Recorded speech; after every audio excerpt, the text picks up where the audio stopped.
Hello, hello, and thank you for joining Alternative Talk 1150 Double KNW radio show. This is the Mother's Justice Show, and I am one of the two mothers. I am the co-host today. My name is Sarwa Ashford, and I also have a co-host of Patrice Thomas, and we are mothers impacted by gun violence. Today we have a special guest on our show. And we'll go off by introducing her. Her name is Katrina Johnson, the executive director of Black Lives Matter Seattle. Katrina, are you there? I am. Good afternoon. Hi, how are you? Great to have you on the show, and thank you for accepting our invite. No problem. Glad to be here. Great, great.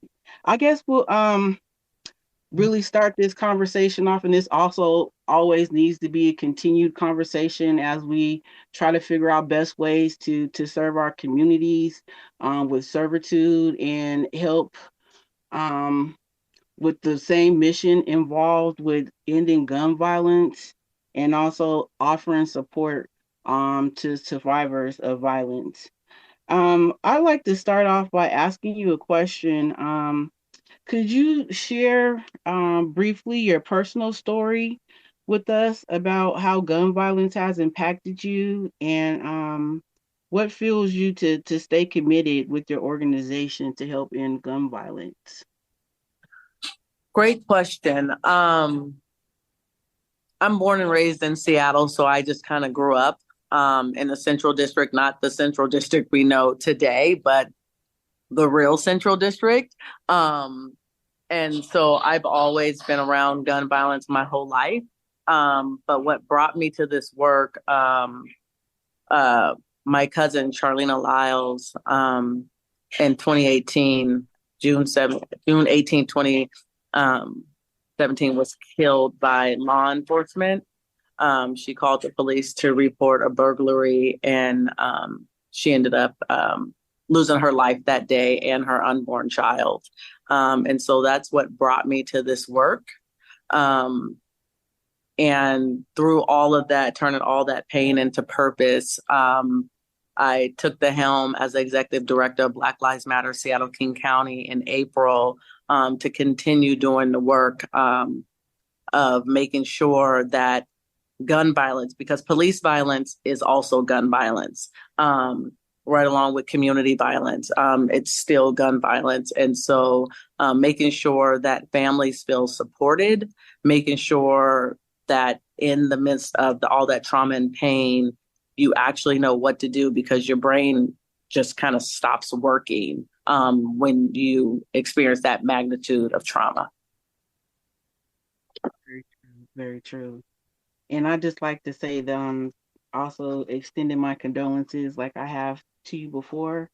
And I just like to let the listeners know that we do share a family member in common. And I am overjoyed to continue this fight with you. Um, I am the cousin of Charlena's sister, and I just had a great pleasure meeting you and having conversations with you, and the commonality that brought us together. I think we'll continue to move forward with the great work that we're trying to do in the community. And that just goes to show that we're all connected, right? Or at least, one other person away from knowing another family member or someone in our circle. And this is how pivotal this conversation is to continue to have. Um, as we move along with this journey with helping end gun violence and just violence, period, itself, and talking to the matter of, how much it costs the city and how it takes away from a lot of the resources that we could be helping provide families and individuals to have an alternative to violence. Um, as a community member, what do you believe is the biggest challenge that we face in this mission together?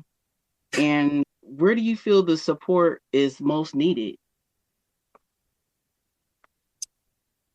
Um, I think, Well, there's lots of things. It's designed for us to not be unified, because the atrocities happen when there's no unification, when we're not unified, right?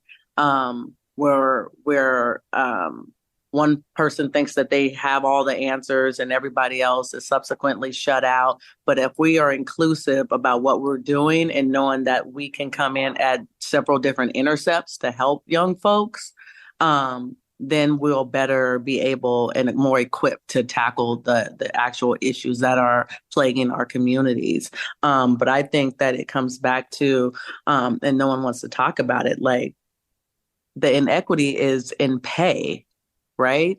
We don't have the things that we need to thrive in community. We're just merely surviving. And when you're in survival mode, sometimes you have to do whatever is necessary in order for you and your family to survive. And I think that that's where we're at. And how we get out of that is making sure that we close the gap on those inequities and we have a more equitable system and how we're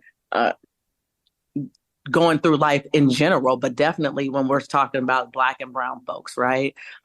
We get paid a lot less. We have a lot more barriers to employment. We have a lot more barriers to we have the school to prison pipeline, where our kids are 6 or 7 times more likely to be reprimanded than our white counterparts. So it starts when they're kids. And how do we eradicate that? By teaching for Black lives, training our children and them being firm footed in who they are, right?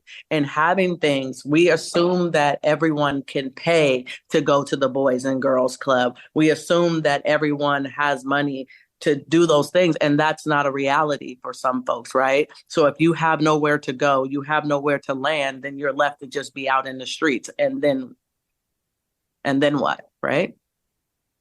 Right. Right.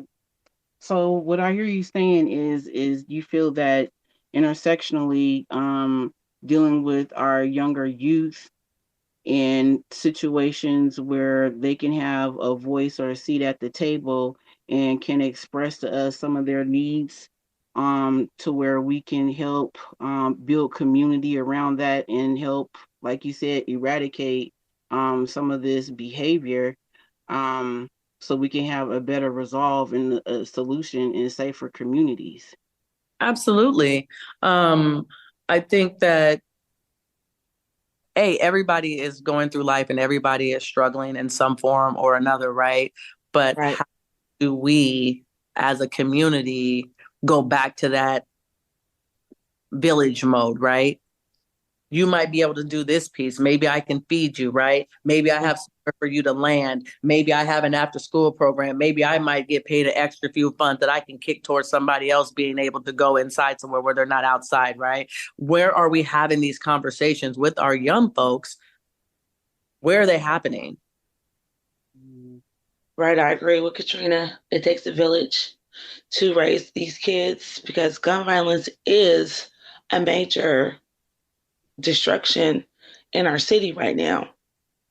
As we look at the news every day, we see a young person committing a crime, doing something that it can be prevented from. Right. And, where are we going to tackle? How are they getting a hold of these weapons, right?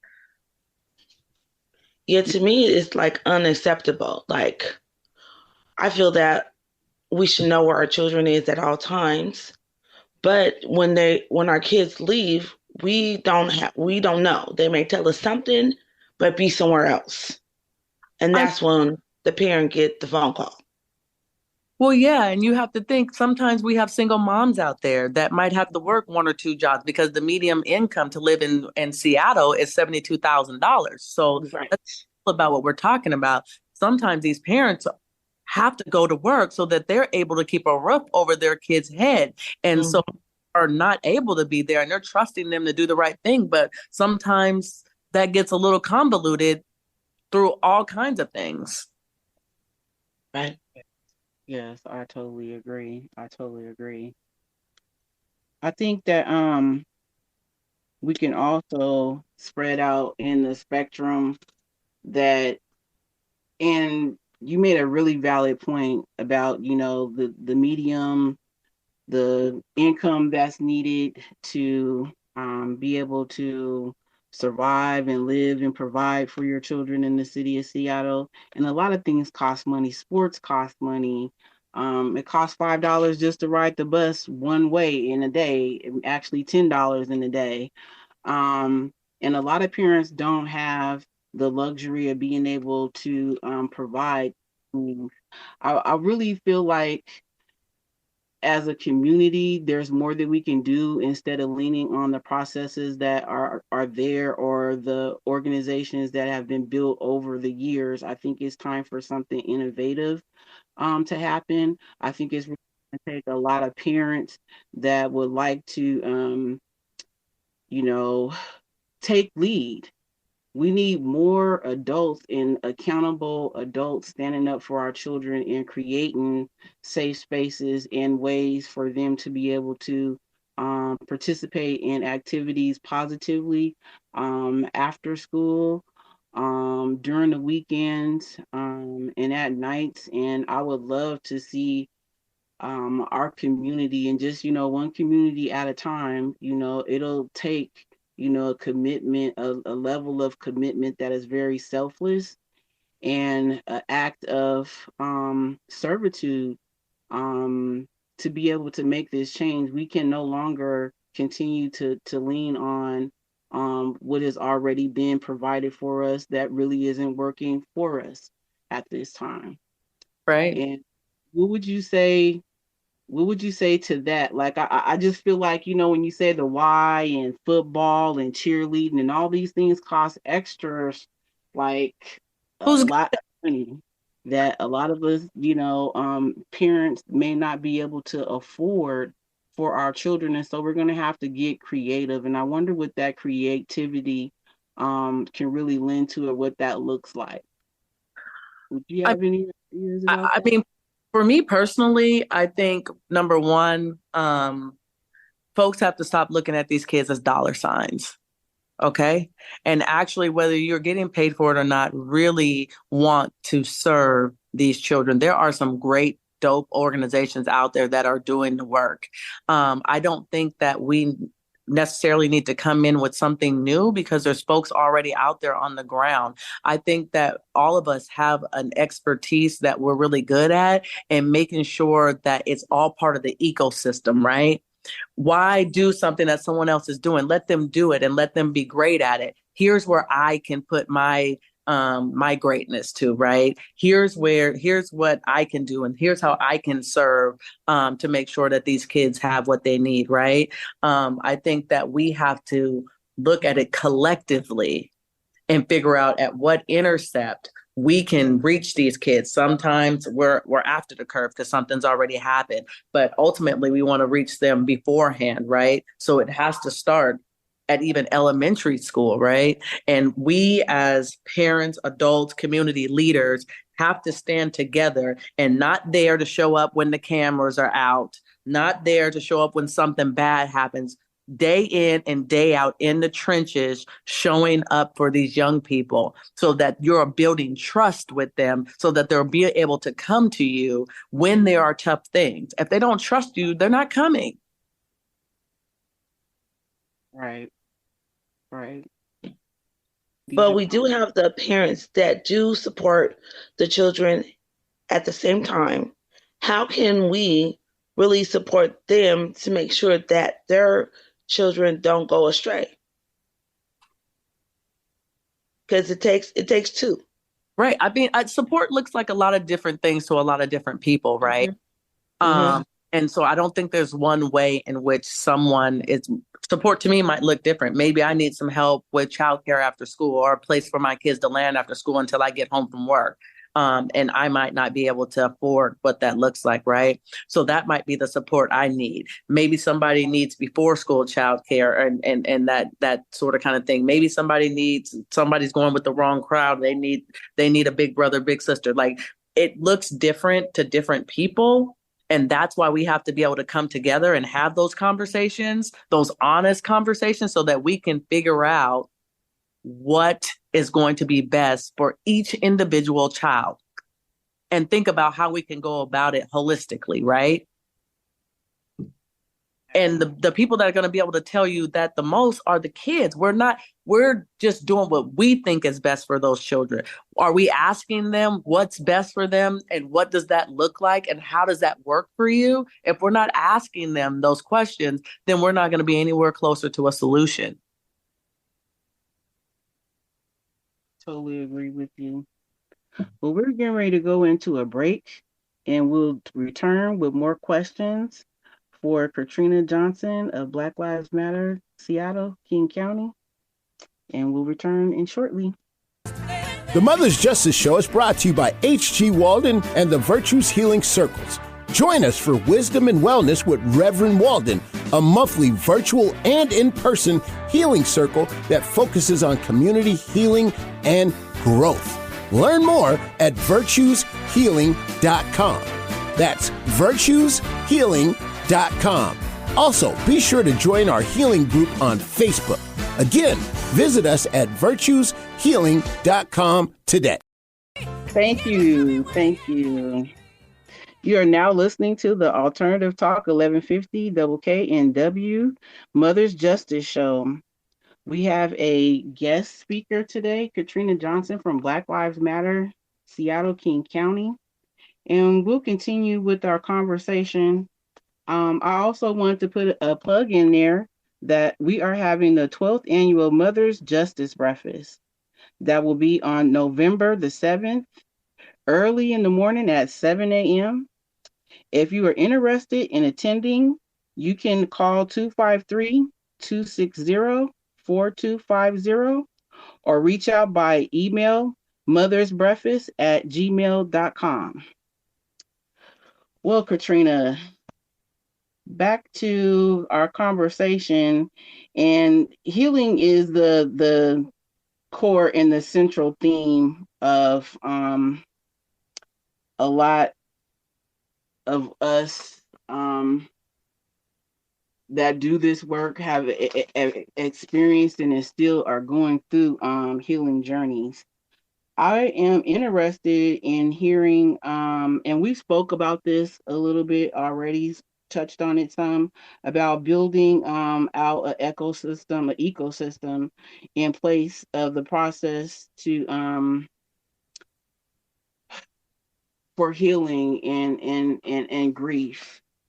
And I like to know what your organization and how they've contributed to individual people's healing journeys when it comes to grief and loss of loved ones and just about violence in general. What has your organization contributed to that? So, Black Lives Matter Seattle King County obviously has been around since about 2017, this chapter. And although I just took the helm in April, I was a former board member, and part of what BLM has done is make sure to send a delegation of folks from Washington State to interact with other mothers, brothers, sisters, family members that have lost their loved ones to gun violence, whether through police violence or community violence, to get together for a weekend. And healing looks a little bit different to everybody. We're all in different stages of healing and grief, but being able to come together with the commonality and knowing that you understand my pain. I don't have to explain it to you, where you can just be free to be. And BLM has provided funding to support headstones for Seattle folks, and being able to get them flight, hotel, and things like that to be able to get them to this healing retreat, and sometimes stipends to go along with that, is what BLM has done for the last 3 years to support families. That is excellent. That is great. Great to hear that. We also would like to know what do you guys have? So we're rounding up the end of 2024, moving into 2025. Do you guys have any new endeavors that you have in works right now? And what organizations are you guys partnering with that you haven't partnered with before? Do you have any new um Um, tips? we're still working on partnerships, obviously, but I know that we'll be coming out with our trauma healing havens. That's one of our programs that we'll be launching under BLM to support families that are needing low or no cost mental health services, and really with BIPOC providers, people of color providers at low to zero cost. Also making sure that we have life coaching, right? Because sometimes you're picking up the pieces of your life after these events happen. And, somebody being able to walk that out and share in that with you is always exciting. And then there's that community aspect to healing as well, making sure that there's healing spaces that we can go to where we can just be the good, the bad, and the ugly, right? Where we can be honest about what our reality is, and there's no judgment there. And so we want to make sure that we're cultivating a space for folks to be able to do that. And so that'll be coming in 2025. Okay, all right, that sounds definitely much needed, and we know So several people awesome. that have been impacted by gun violence that or just violence in general that could definitely benefit from being a part of a healing space and opportunity such as that. Right. Nobody really talks about, I mean, we see the tragedies and the devastation play out all the time on the news, but you never see that piece that's coming together. Well, what are we doing to help these folks and meet them in the midst of all this grief, so that they can even begin a healing journey, right? Um, some people are still at step one, some people are further along, but we've got to start somewhere. And sometimes everybody's not ready for Absolutely. that healing process. I mean, that takes time, right? It does. Yes, it And does. and there's no time frame, right? A lot of people say, "Oh, it's been 5 years. You should be over it." Have you lost your child? Right. How does one get over that, right? That's not Hmm. the frame. How can I support you at where you're at, right? Right. That harm reduction approach to healing. Like, I'm not here to judge you for where you are. How can I meet you where you are and walk alongside you without judgment, which is the biggest thing? And it goes back to it takes a village. Yes, yes, it does. Yes, it does. A big feat and mountain to climb, but it definitely can be done. And I like to speak to the mental health aspect of it. I think that mental health in our BIPOC community has worn this, taboo type of a thing. Like I don't need counseling, I don't need therapists, I don't need to talk to someone. I think those are some of the first general things or questions that you should really consider if you want to get out of what you put into it.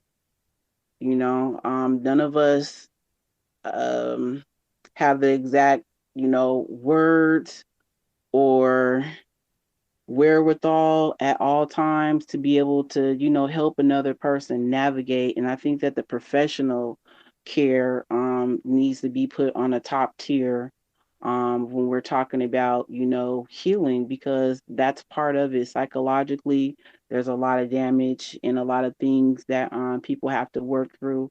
And throughout this experience for me, I can say it was very, very pivotal. It was like walking through a fog for a long period of time. Mhm. And you're going to need, some people in your corner, but also to be accountable for your healing journey too. Looks like, having professional mental help and health, which can continue to bring on well-being and help you along in your journey. I think that is something that really isn't talked about a lot Right. amongst in our community. And I would be happy to say that, I have benefited from counseling and therapy Mm-hmm. for several years. And it's not a taboo thing to me. For me to save my life. And a lot of people have asked, how can you stand upright, every day, or even, speak upon the topic over and over again. And that's what a great help of knowing who I am and being that survivor, wanting to survive this and turn around to start thriving. And so I hope that anyone and everyone that is listening can echo that out into our communities. That mental health doesn't need to take a backseat anymore. That's one of the cards that we definitely need to play to continue to make it to the finish line. I But you agree. got to think. But you got to think about it, Samal, that like in our community, Black community, we like as I speak to some of like families and just like a Black person or a Black person that has lost someone, they think that Black people don't need to speak to someone. And that being said, like I disagree with that because they always say that, oh, we're Black, that and we don't talk to people, to heal. We don't talk to, that's a white, thing to do, to talk to a therapist and everything. But like I said, I disagree with that, like everyone needs to, like if we are going through our trials and tribulations, like, and I lost two kids through the gun violence. And if I did not have a therapist to talk to, I feel that where would I be? Because I was losing my mind at one time. And we have to get over that hump that a therapist is not a white thing. It's a person that we could talk to when we don't have no one to talk to. Sometimes we can't go to our families and our friends because they're not understanding what we are going through at that time and at that moment for our healing process. Yeah. And it's okay. It's okay to talk to someone to help us get over that hump. It really is. Yeah, I think that in the Black community, seeking mental health has always been taboo, right? Mm-hmm. And so like I talk to them white folks, like, that we have to break down and tear down that stigma and shame that is associated with seeking help. We have to do that. I mean, and I mean, it starts with these conversations. It's okay. A therapist is nothing more that all they do is work on things that you want to work on. They don't do anything more than that, right? With the things that you want to talk about, right? Where you are free and open to share whatever you want. A good day, a rainy day, you can sit in that therapy session and not say a thing, and they're going to sit there right with you. Like you get to decide what your healing looks like. And if you don't take the first step, you'll never know how great it will be to turn that pain that you have into purpose. And what you see from you, myself, Sirwa, are folks that turn that corner and turn that pain into purpose for something greater than themselves. And how great would it be if other people join us on that journey of healing, right? Yes, yes, yes. Building up more leaders in our community equipped to lead And to and understand have all the purpose. complexities that come with grief and trauma and healing and systems, right? Yes. Yes, very much so. but everybody's not ready for that journey sometimes, and it's just like, as I sit back and I look back at, what I have been through, two kids' fathers dying 3 months apart, six 6 months apart, my children passed away due to gun violence. It has to stop, and we have to get the mental health that we need. And it's like, it's crazy sometimes, And I feel that, like, as a community, that we can't get through this, but everybody has to be on one accord. Yes, exactly. I agree. And being on one accord doesn't mean that we all necessarily always have to agree, right? Of course. We can agree, disagree, but still want to move forward in unity, right? And we have to have those conversations. Well, what are your non-negotiables? Well, what are things that trigger you? Where can we meet so that we can continue to build, right? Because it's predicated on something more important than ourselves. We have to take ourselves out of it, right? And know that we're doing a service for a community, right? And when we think of it that way, then we'll put all of our time, effort, and energy into it and bring our best selves to the table. Yes. Yeah, that sounds like the whole goal and the dream and the landscape of, mitigating violence in our communities. And we're going to be going on a break shortly here. And when we come back, we'll continue this conversation with Katrina Johnson, Black Lives Matter, King County. Thank you for listening. The Mother's Justice Show is brought to you by H.G. Walden and the Virtues Healing Circles. Join us for Wisdom and Wellness with Reverend Walden, a monthly virtual and in-person healing circle that focuses on community healing and growth. Learn more at virtueshealing.com. That's virtueshealing.com. Also, be sure to join our healing group on Facebook. Again, visit us at virtueshealing.com today. Hello, thank you for tuning in to Alternative Talk, 1150 WKNW. This is the Mother's Justice Show, and we are here today speaking with Katrina Johnson, the Executive Director of Black Lives Matter, King County. We also have Patrice Thomas, which is involved with mothers impacted by gun violence, and she will be co-hosting with me today, and my name is Sarwa Ashford.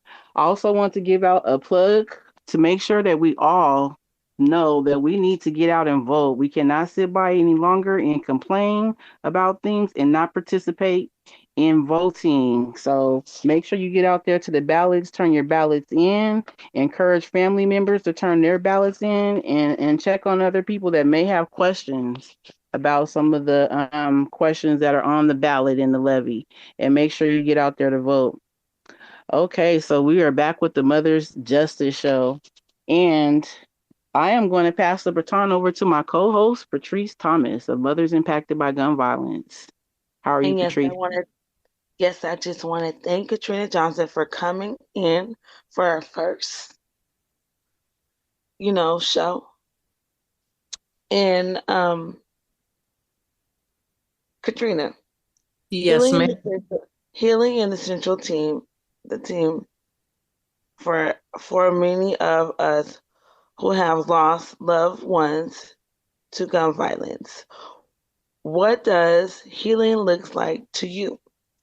And how can we create environments that truly supports the grieving process? What does healing look like for me? I am still on my healing journey, so healing looks like a lot of things to me. But at the end of the day, healing is no longer carrying such that weight and burden and that anger that I once had, but turning it to a fire that like ignites me from the inside, that pushes me to want to do something better, not only for myself, but for other folks, right? Because I don't want anybody to hurt how I hurt. Mm. I haven't lost my child. I don't ever want to know what that feels like, but losing my cousin, and cousins are oftentimes just like sisters and brothers, was enough for me to never want to experience that again.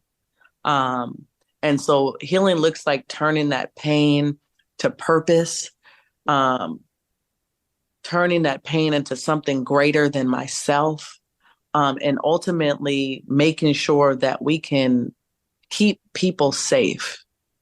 And so that's what healing looks like for me. But taking the time out when I don't feel okay to just sit with that, because it's okay to not be okay.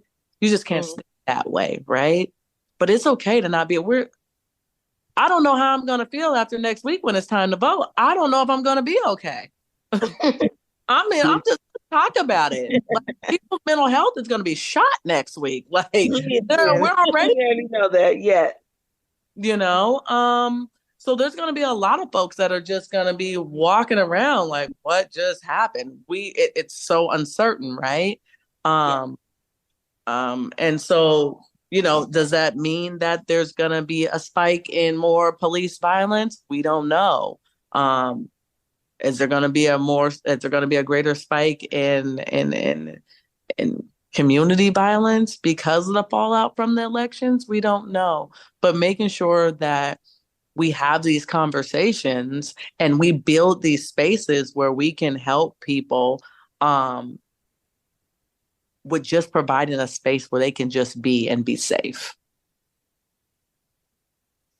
That's the most important Okay, thing. Mothers impacted by gun violence has been active in counseling with the Seattle Police and the Mayor office. Can you share some examples of process we have made and what success you that you're most proud of? I think what I'm most proud of is the legislation that impacted folks to police violence were able to pass, not only in 2018 with Initiative 940, but also in 2021 when we had that slate of bills that were passed, not only to protect people in community that after, you know, CHOP and all those things that happened, being able to protect folks in community that are out there wanting to protest and not be pepper sprayed or, you know, all those things. And making sure that we have police not investigating police by making sure there's an independent office of investigation. And so I'm most proud of working with a team of folks, the Washington Coalition for Police Accountability, and other coalition partners to get those slate of bills passed in 2021 was profound. But we can't just stop there. We have to make sure that after you get legislation passed, that you're making sure that the implementation of the bills that you got passed is actually going the way in which it's supposed to. And so those are just some of the things that I'm most proud of. But I think for me, actually taking the time to look myself in the mirror and begin to walk out that healing journey is probably the best thing that I could have done for myself. It's made me a healthier person, on the inside and outside, and not finding those comforts in food to where I'm like 300 pounds, but I'm healthier now. And being okay to set boundaries and understanding that you may lose people along the way, and that just is what it is. And everybody's not ready for what we have for the community. And like everybody's not ready to accept the assignment. Well, I said everybody's not ready to accept the assignment that we have to get out there. We have to have a voice Oh, yeah. for our city. Well, yeah. I mean, everybody's not willing to accept that assignment Mhm. because that assignment comes with a great responsibility. I Yes, mean, personally speaking, I dodged my assignment for a while.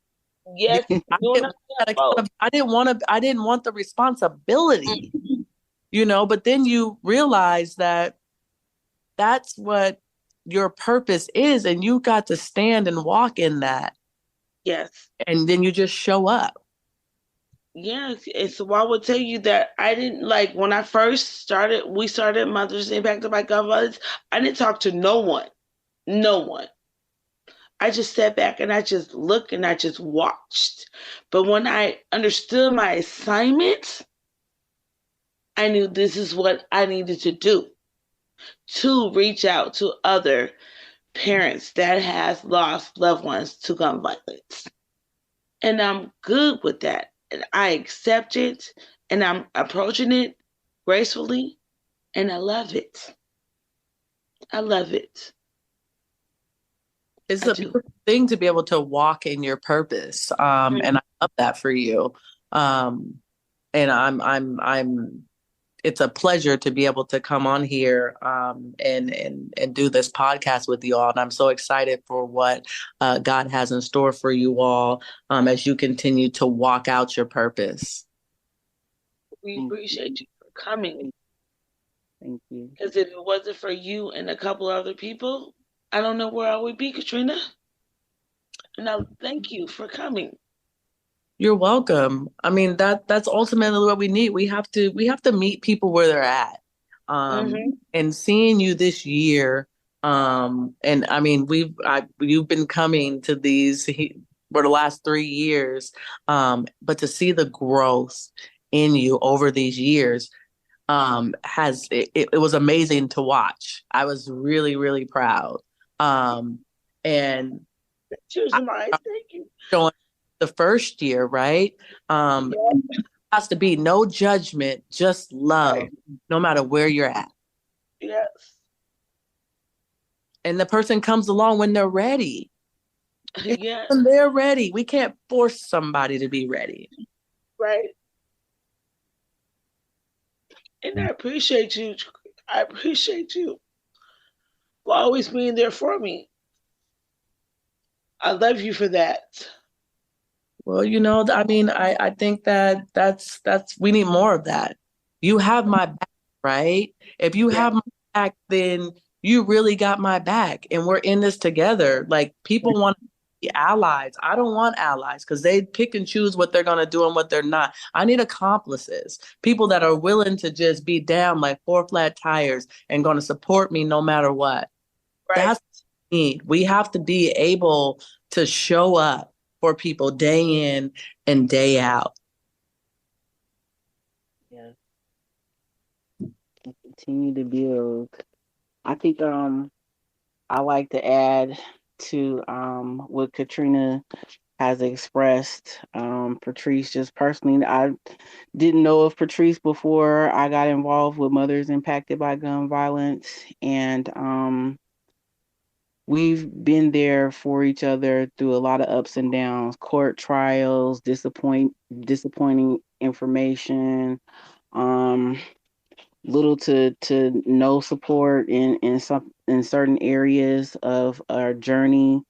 Um, and I think the biggest for me was the disappointment in not receiving justice in my son's case. But what I've learned since that court trial is that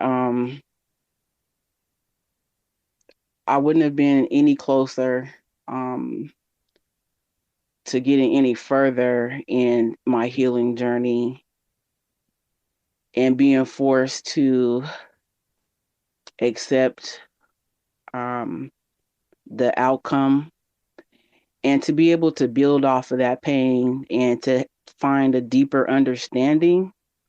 Um, for me, a lot of times I may um,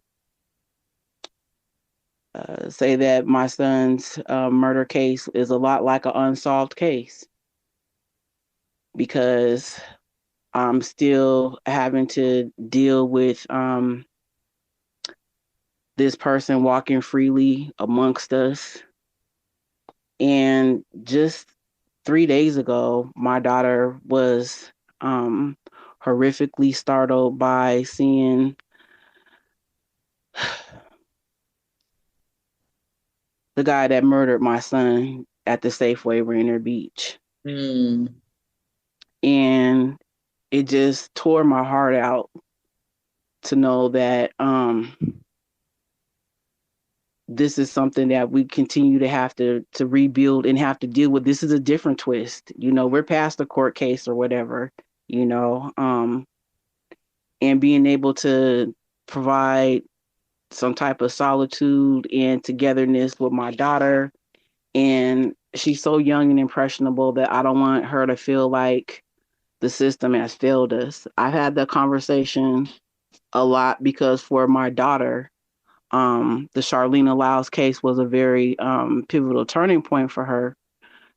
She was involved with the Seattle Police Explorers program. And after this travesty had happened, it completely turned my daughter off. From her initial goal was to be a homicide detective. And it turned her off so to see the pain exude through our family behind the callous act of the police department. But I tell my daughter that it's going to take more of us to be police officers, to be lawyers, to be doctors, to be there to help change that trajectory and turn it into something positive. I don't feel like all police officers are bad police officers, but it's going to take more of us to step up to the plate to be in those roles so we can help cushion each other and support each other through the systems that be.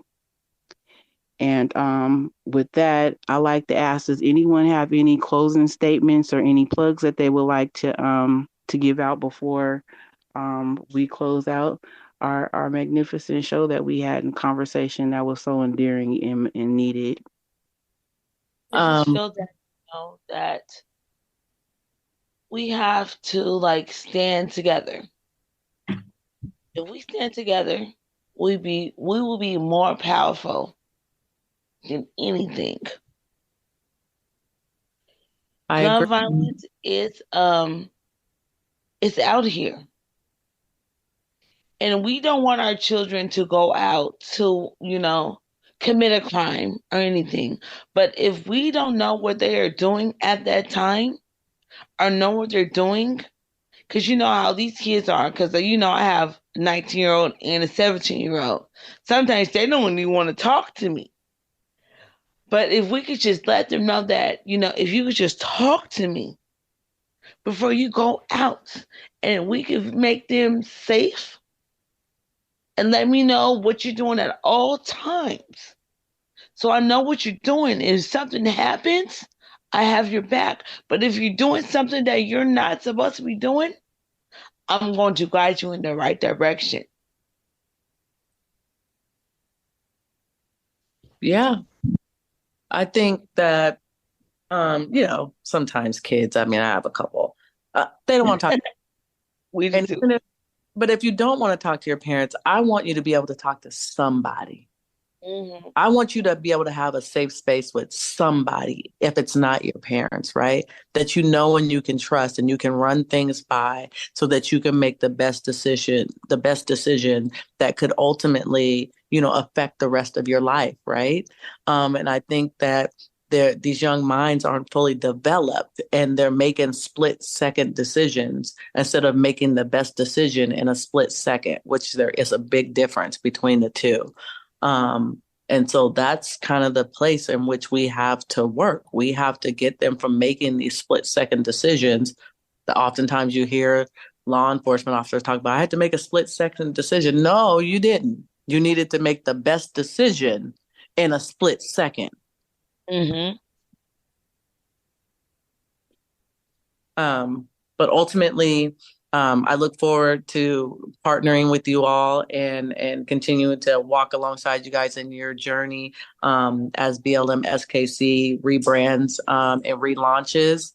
And stay tuned because rapid response for community violence and police violence is coming in 2025 through BLM SKC.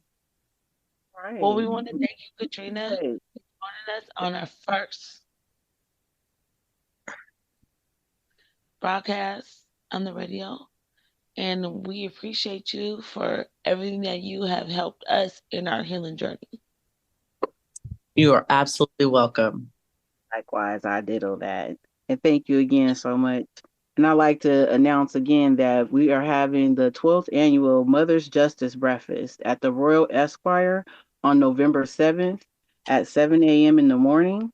If you're looking for more information, you can email mothersbreakfast@gmail.com or you can call 253-260-4250. Thank you again, ladies, and have a blessed the rest of your day. Thank you. Thanks. And we are signing off. Alternative Talk, 1150 WKNW, Mother's Justice Show.